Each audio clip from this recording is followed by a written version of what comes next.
একটি ছোট্ট গ্রামে শান্ত নামে একজন দরিদ্র যুবক বাস করত। সে ছিল অনাথ এবং সে একটি ছোট্ট কুঁড়ে ঘরে বাস করত। শান্ত ছিল সৎ, পরিশ্রমী ও দয়ালু। কিন্তু দরিদ্রতা তার সবথেকে বড়ই চ্যালেঞ্জ ছিল। গ্রামের লোকেরা তাকে অনেক ভালোবাসতো, কিন্তু কেউ তাকে একটুও সাহায্য করতো না, কারণ সবাই গরিব ছিল। একদিন শান্ত জঙ্গলে কাঠ কাটতে গিয়েছিল। কাজ করতে করতে শান্ত একটি সোনালী ঝলমলে পাখি দেখতে পেল। শান্ত সেই পাখিটার কাছে গিয়ে দেখল এটা কোনো সাধারণ পাখি নয়, এটা একটা সোনার পাখি, যার প্রতিটা পলক সোনালীর আলোয় ঝলমল করছে। শান্ত এমন পাখি কখনো দেখেনি। শান্ত পাখিটিকে জিজ্ঞেস করলো, তুমি কে আর এখানে কেন এসেছো? পাখি তখন হাসতে হাসতে শান্তকে বলল, আমি একটি জাদুকরি পাখি, যার হৃদয় অনেক সুন্দর, আমি তার সাহায্য করি। শান্ত তখন সেই পাখিটাকে বলল, আমিও অনেক গরিব, আমার কাছে খাওয়ার জন্য কোনো খাবার নেই, পরার জন্য কোনো কাপড় নেই, থাকার জন্য কোনো ঘর নেই, তুমি কি আমাকে সাহায্য করবে? পাখি তখন তার চোখের দিকে তাকিয়ে তার সততা দেখল। সে বলল, আমি অবশ্যই তোমাকে সাহায্য করব, তবে তোমাকে একটি প্রতিশ্রুতি দিতে হবে। তুমি যা পাবে তা অন্যদের সাথে ভাগ করে নিতে হবে। শান্ত তৎক্ষণাৎ প্রতিশ্রুতি দিল। পাখিটার সোনালি পলক জাগালো আর একটি পলক মাটিতে ফেলে দিল। পাখি তখন সেই পলকটি শান্তকে নিতে বলল। শান্ত সেই সোনার পলক পেয়ে তো অনেক খুশি। শান্ত সেই পলকটা নিয়ে বাজারে বিক্রি করতে গেল। সোনার পলকটি বিক্রি করে শান্ত অনেক টাকা পেল।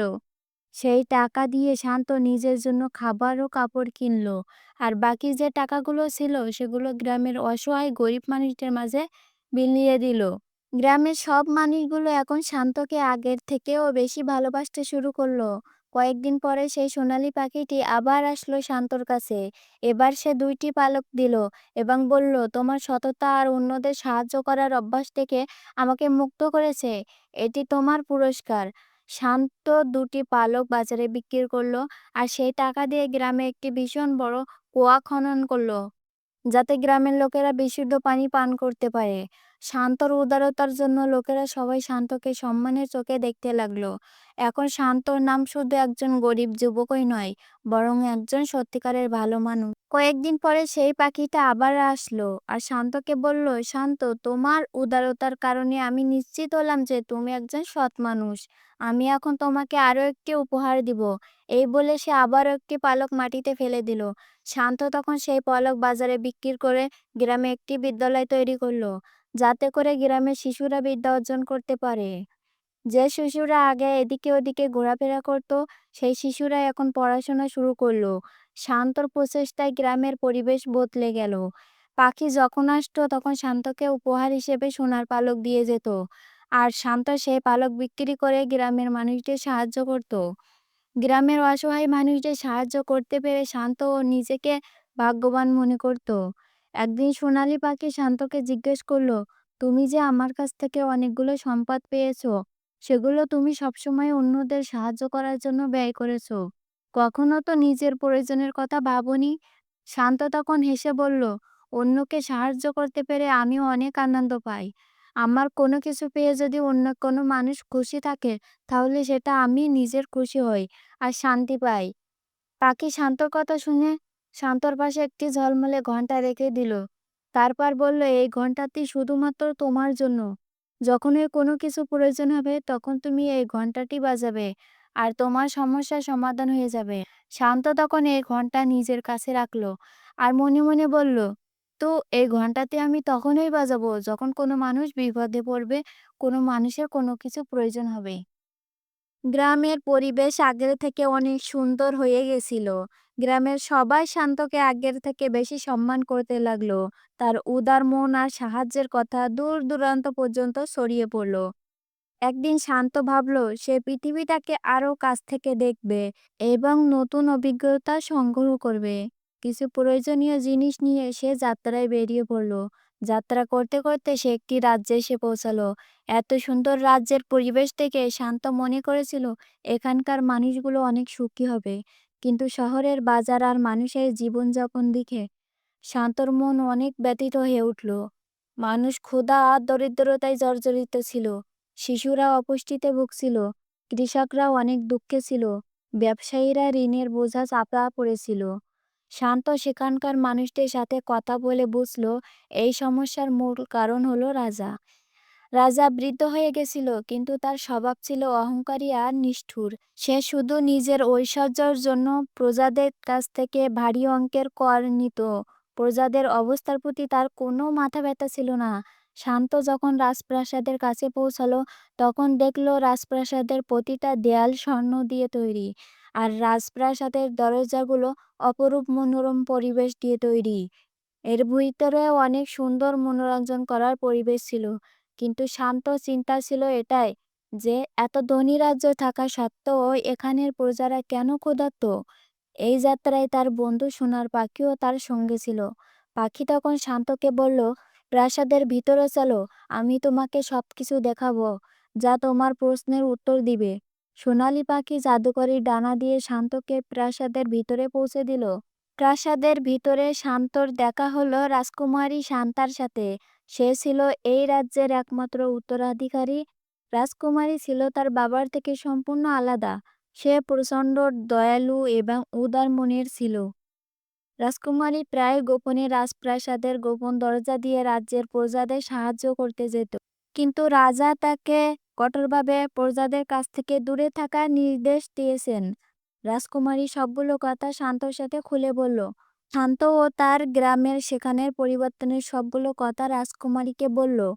রাজকুমারী শান্তর কথা শুনল আর শান্তর প্রেমে পড়ে গেল। সে শান্তকে বলল, সেও তার নিজের রাজ্যের প্রজাদের সাহায্য করতে চায়, কিন্তু তার পিতার কারণে সে বেশি কিছু করতে পারে না। রাজকুমারীর সাহায্যে শান্ত গোপন দরজা দিয়ে প্রজাদের নির্যাতন করা দেখল। রাজার সৈন্যরা গ্রামে গিয়ে জোর করে প্রজাদের কাছ থেকে কর আদায় করত। যদি কোনো দরিদ্র প্রজা কর দিতে অস্বীকার করত, তখন তাকে নির্যাতন করা হতো আর মেরে ফেলা হতো। নারী এবং শিশুদের উপরে কোনো দয়া করা হতো না। ক্ষেতের ফসল জব্দ করা হতো। প্রজারা ক্ষুধায় মরে যেতে শুরু করলো। রাজার সমস্ত মনোযোগ ছিল সোনারূপা বাড়ানো আর নিজের ঐশ্বর্য বাড়ানোর দিকে। প্রাসাদে সে কয়েকটি গোপন কক্ষ তৈরি করেছিল, যেখানে সে তার ধনসম্পদ লুকিয়ে রাখত। কিন্তু তার প্রজাদের অবস্থা ছিল করুণ। সোনার পাখি তখন শান্তকে বলল, এখন এই মানুষগুলোকে তোমাকেই সাহায্য করতে হবে। এই রাজা কখনো তার প্রজাদের ভালো করবে না। শান্ত তখন পাখি আর রাজকুমারীর সাথে পরামর্শ করে একটি সিদ্ধান্ত নিল। রাজকুমারী প্রাসাদের গোপন কক্ষ আর ধনরত্নের ভাণ্ডারের কথা জানালো। শান্ত ঠিক করলো এই রাজ্যের প্রজাদের তাদের নিজের অধিকার ফিরিয়ে দিবে এবং রাজার অত্যাচারের অবসান করবে। রাজকুমারী এবং শান্ত দুজন মিলে প্রাসাদের গোপন কক্ষের সন্ধান বের করলো। রাজকুমারী জানালো রাজা তার শয়নকক্ষের তলার ঘরে সমস্ত সম্পদ লুকিয়ে রেখেছে। এই ধন ভাণ্ডারের টাকা সবগুলো প্রজাদের অধিকার। প্রজাদের ধন সম্পদ আত্মসাৎ করে এই ঘরে লুকিয়ে রাখা হতো। এই ধনভাণ্ডারের কক্ষে প্রবেশ করা তাদের পক্ষে একটুও সহজ ছিল না। সেখানে হাজার হাজার প্রহরীরা পাহারায় ব্যস্ত ছিল।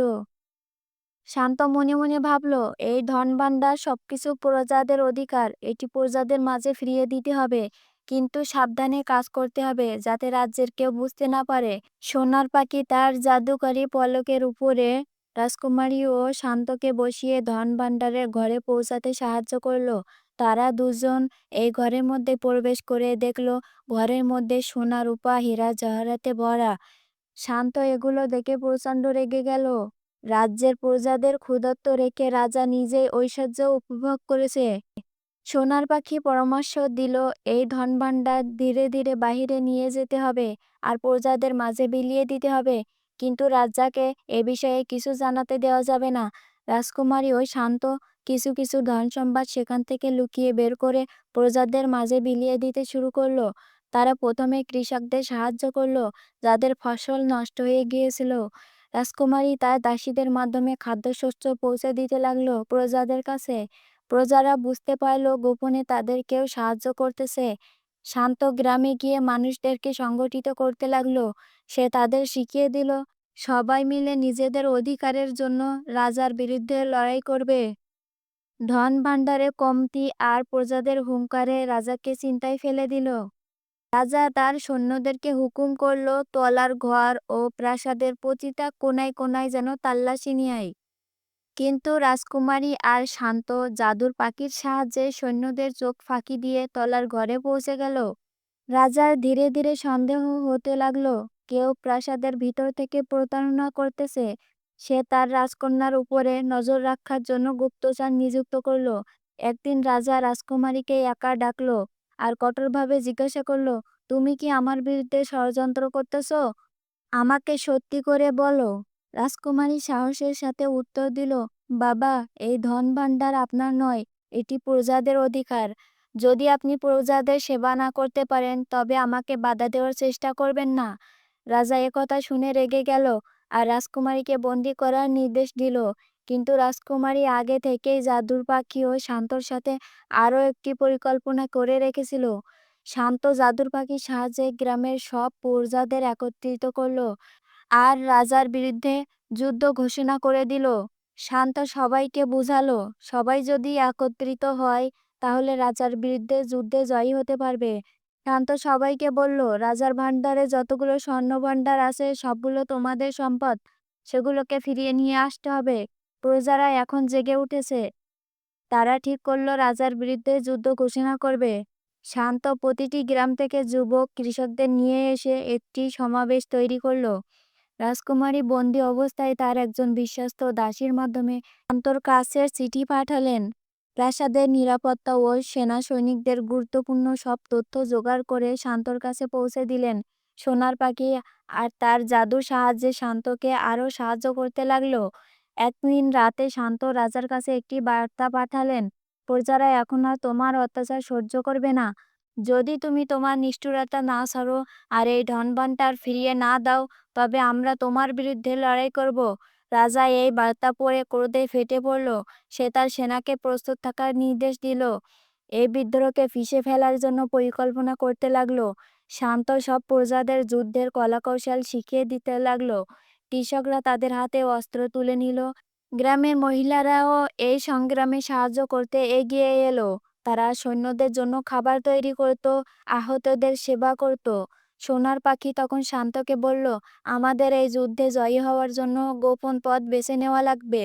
আমরা জঙ্গলের পথ ধরে যুদ্ধ করব।